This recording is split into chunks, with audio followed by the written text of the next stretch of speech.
하나님의 말씀 요한복음 5장 1절에서 9절까지입니다. 요한복음 5장 1절에서 9절 공동체 성경 읽기로 듣도록 하겠습니다. 제5장. 그 후에 유대인의 명절이 되어 예수께서 예루살렘에 올라가시니라. 예루살렘에 있는 양문 곁에 히브리 말로 베데스다라 하는 못이 있는데 거기 행각 5이 있고 그 안에 많은 병자, 맹인, 다리 저는 사람, 혈기 마른 사람들이 누워 물의 움직임을 기다리니 이는 천사가 가끔 못에 내려와 물을 움직이게 하는데 움직인 후에 먼저 들어가는 자는 어떤 병에 걸렸든지 낫게 됨이러라. 거기 38해 된 병자가 있더라.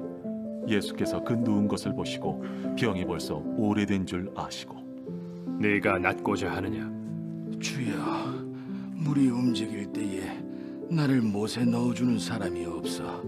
내가 가는 동안에 다른 사람이 먼저 내려가나이다. 일어나 네 자리를 들고 걸어가라. 그 사람이 곧 나아서 자리를 들고 걸어가니라. 이날은 안식일이니 유대인들이 아멘. 9절까지 보겠습니다. 할렐루야. 격려의 박수 감사합니다. 담임 목사님도 계속 말씀해 주셨고 지금 요 며칠 비가 참 많이 왔는데 그 뉴스 보셨나요? 그 뉴스에 나오는 그 장면이 실제로 그건 아니고 저희 집 앞이었습니다. 저희 집도 역부터 저희 집까지 오는데 허리까지 물이 차가지고 동생한테 연락이 왔어요. 좀 도와달라고. 그래서 무슨 말을 하는 거냐? 장난치는 줄 알았는데 정말로 허리까지 물살이 차가지고 막 버스가 아니라 오토바이가 떠내려가고 막 차가 운전을 못하고 그런 상황이더라고요. 이게 참 이런 상황을 뉴스로만 보고 이렇게 멀리 참 힘들겠다, 어려운 상황에 놓였구나 이렇게만 안타까워만 하다가 이게 진짜로 제 눈앞에 펼쳐지니까 그때서야 비로소 아파하는 사람들의 그런 심정들이 이렇게 보이더라고요. 제 앞에 장사를 못하고 계시고 하루 종일 며칠 동안 물을 빼고 계시고, 그래서 그날 간신히 동생을 끌고 집까지 왔는데 그때서 이제 내가 더욱더 이런 아픈 사람과 어려운 상황에 있는 사람들을 위해서 기도해야겠다 이런 마음을 배웠습니다. 성도님들 가운데 정말 가정이나 일터에 이런 어려운 침수를 겪으신 분이 계신지 모르겠습니다. 우리 성도님들 뿐만 아니라 우리 이웃을 위해서 함께 기도하는 예수 비전교회가 됐으면 좋겠습니다. 오늘 본문은 요한복음이었습니다. 제가 중학교 시절에 중등부에서 제가 이제 회장을 하고 있었는데 그때 당시 같이 임원을 맡고 있던 한 친구가 있었어요. 그 친구가 찬양팀도 열심히 하고 제자반, 교회에 하는 여러 가지 활동에 참여를 열심히 하고 봉사와 섬김도 참 열심히 하는 친구였습니다. 저는 모태신앙으로 교회를 꾸준히 다니던 사람이었고 그 친구는 신앙생활을 한 지 얼마 되지도 않았는데 제가 참 부끄러울 정도로 너무너무 열심히 헌신하는 친구였어요.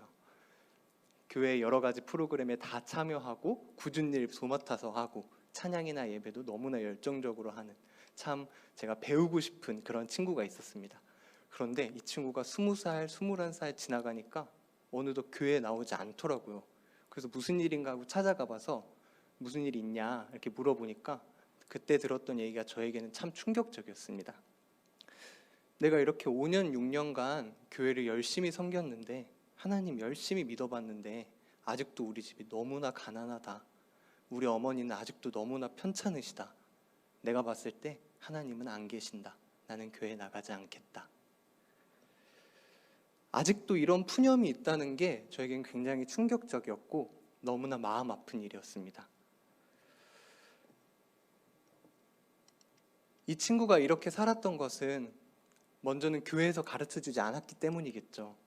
또는 은연중에 많은 사람들이 교회를 다니는 이유가 복받기 위해서고 교회를 다니면 잘 되고 이러한 은연중에 마음속에 있던 목표와 그러한 것들이 흘러나와서 그런 가치관들이 흘러나와서 이 아이가 그러한 가치관으로 그러한 잘못된 믿음으로 교회를 섬기고 하나님을 믿으려 했는지 모르겠습니다. 제가 어릴 때에도 이런 간증들이 참 많았어요. 헌금 많이 하면은 잘 되고, 요즘은 그런 간증이 잘 없죠. 헌금 많이 하면 내 하는 일, 사업 다 잘 되고 교회 봉사 열심히 하면 안 될 것도 되고 기적적으로 성공하게 되는 그러한 것들, 그러한 근거 없는 공식들이 참 간절함 가운데, 절박함 가운데 있는 사람들에게는 성공의 노하우, 형통함의 노하우로 들릴 것이고, 정말 절망 가운데 사는 사람들에게 희망을 주는 것 같아 보이는 그러한 잔인한 소리로 들릴 것입니다.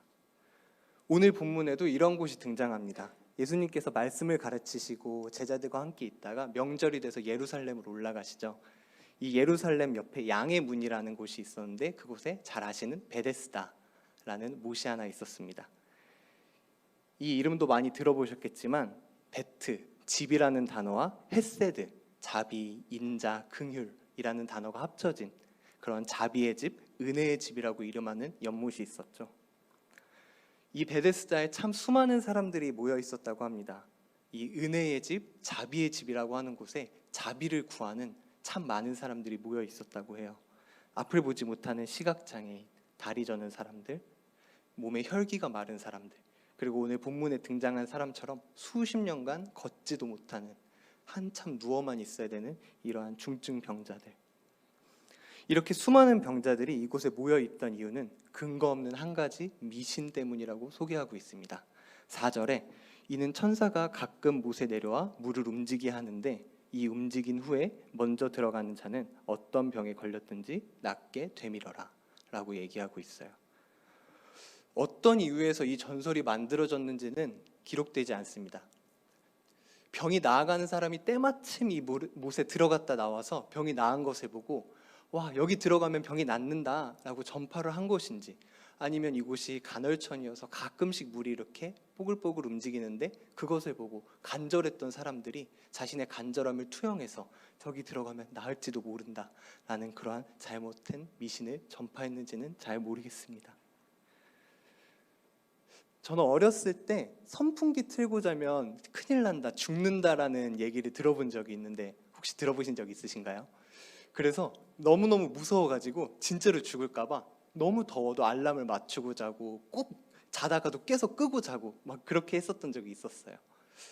이렇게 참 별거 아닌 미신도 있는데 우리의 필요, 우리의 간절함을 이끌어내는 그러한 미신들도 참 많은 것 같아요. 수년간 저희를 참 힘들게 하였던 이 코로나 시기 동안 여러 가지 이야기가 들리지 않았습니까?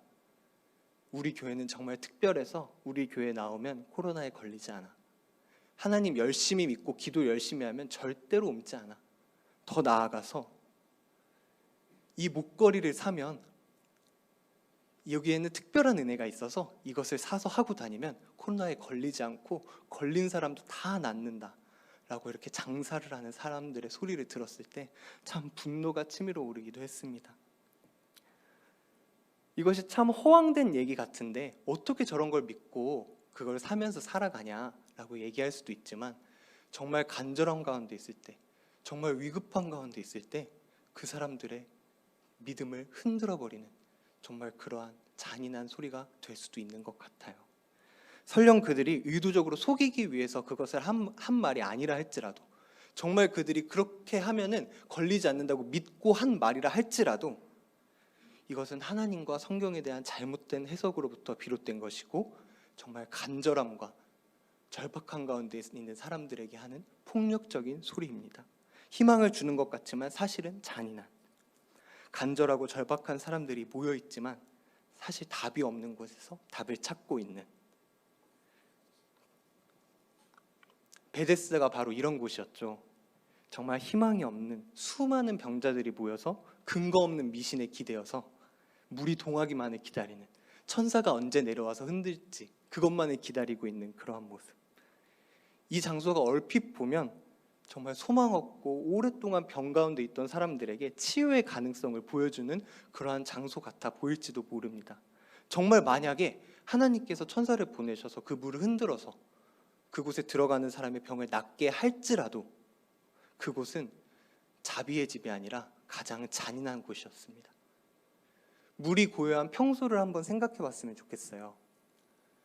정말 도움이 필요한 사람들 가운데 같이 지내고 같이 힘이 되면서 도움을 주기도 하고, 정말 아무도 이해할 수 없었던 나의 이 수년된 이 아픔을 서로 공유하며 함께 눈물 흘리던 친구 같은 그런 가족 같은 사람들, 그러한 관계 가운데 있었을지도 모르겠습니다. 그러나 물이 흔들리기만 하면 그 모든 것은 깨어졌습니다.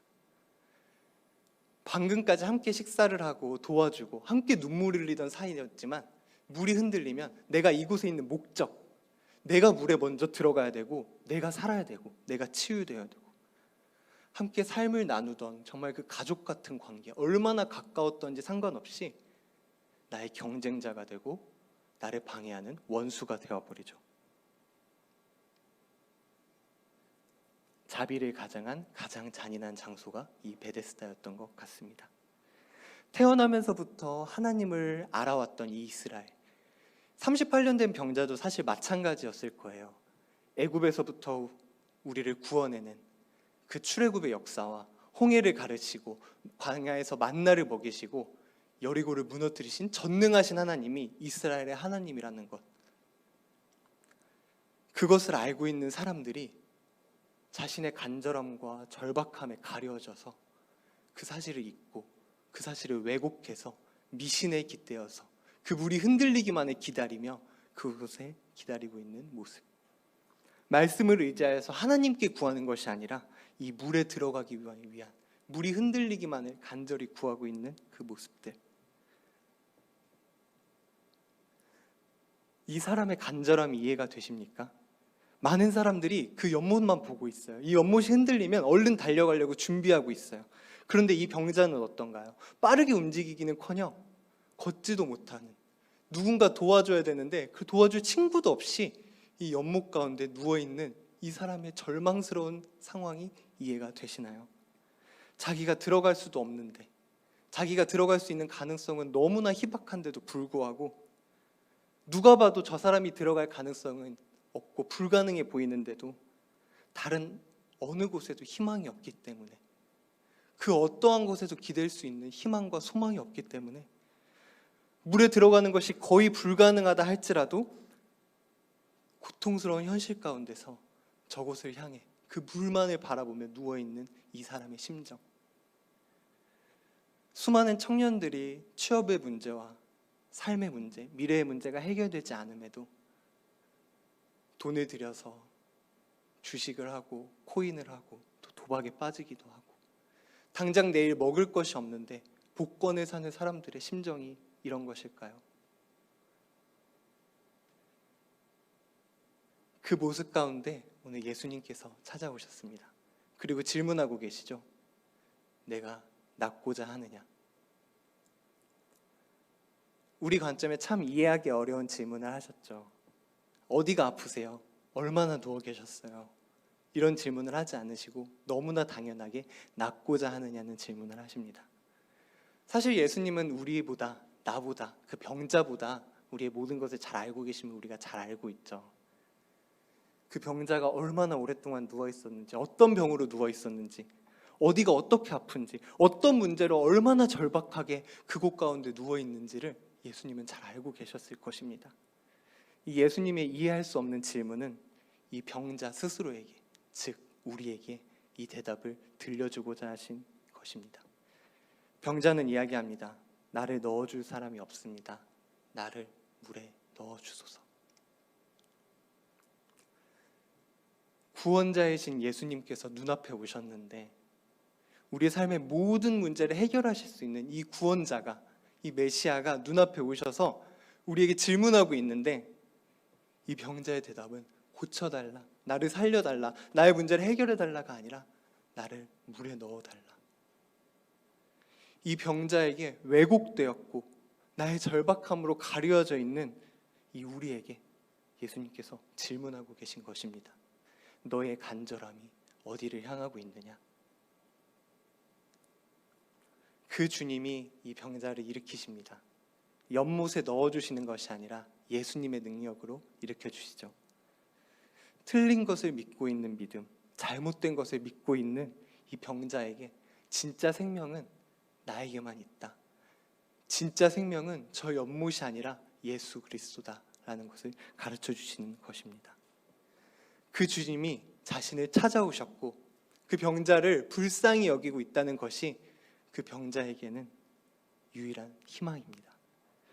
연못의 물이 아무리 그럴싸할지라도, 수많은 사람이 저기에 들어가야 된다, 저기에 들어가야 살 수 있다라고 얘기할지라도 그를 고쳐줄 수 있는 것은 연못이 아니라 예수 그리스도였습니다.